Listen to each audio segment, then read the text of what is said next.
بمناسبة اليوم العالمي للاجئين، دي أحوال اللاجئين السودانيين في أوغندا وكمان في تشاد، ودي أحوالهم. أحوالهم كمان بقى مع الزغلولة الكبيرة أخت بلادهم إثيوبيا. وبعدين نيجي بقى نشوف مصر، هم قاعدين بقى إزاي والدنيا عاملة إزاي. مطاعم وشقق ويعني واخر جمال، يعني قاعدين براحتهم في مصر.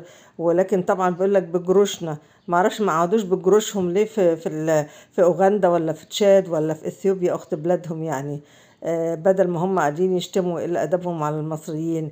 وبعدين بلدهم الحمد لله يعني تعتبر اتحررت اجزاء منها كبيره وامنه. من المفروض ان هم يمشوا يعني بيلحقوا، لان في المهله اللي معموله للاجئين اللي هم يمشوا من غير غرامات، يتفضلوا بقى يمشوا ولا ايه؟ ولا يعني هنفضل عاملين كده هوت بس، وده احنا بنشتم وخلاص، واخت بلادهم حطاهم في الخيام. احنا الدولة الوحيدة اللي ما حطيناهمش في الخيام ولا حاجة. والأمم المتحدة احنا يعني مش فرحانين قوي بشكر الأمم المتحدة لينا، يعني ان احنا استضفناهم، لان احنا ما فيش حد احنا مش هنستضيفهم من جبنا. يعني الأمم المتحدة قالت ان معهاش فلوس ومفلسة، فمعنى كده ان الاستضافة دي على قفا الشعب المصري ومن فلوسه من جيب الشعب المصري.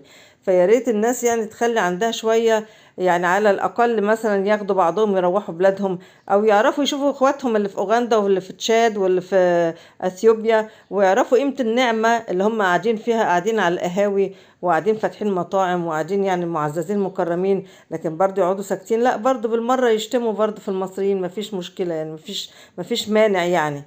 لكن ده طبعا محدش هيقبله من المصريين، لان المصري اهم حاجة عنده كرامته، واحنا عملنا اللي علينا وزيادة، واللي مش علينا كمان عملناه في استضافة الناس دي، واستضافة مجموعة من اللاجئين من دول تانية طبعا غير السودان. ولكن انا شفت الصور ديت، فقلت لما اوريهم اذكرهم اخواتهم قاعدين ازاي في الدول التانية، بدل ما هم قاعدين يقولوا لنا احنا بجروشنا واحنا معرفش ايه، وهم قاعدين هايصين هنا يعني.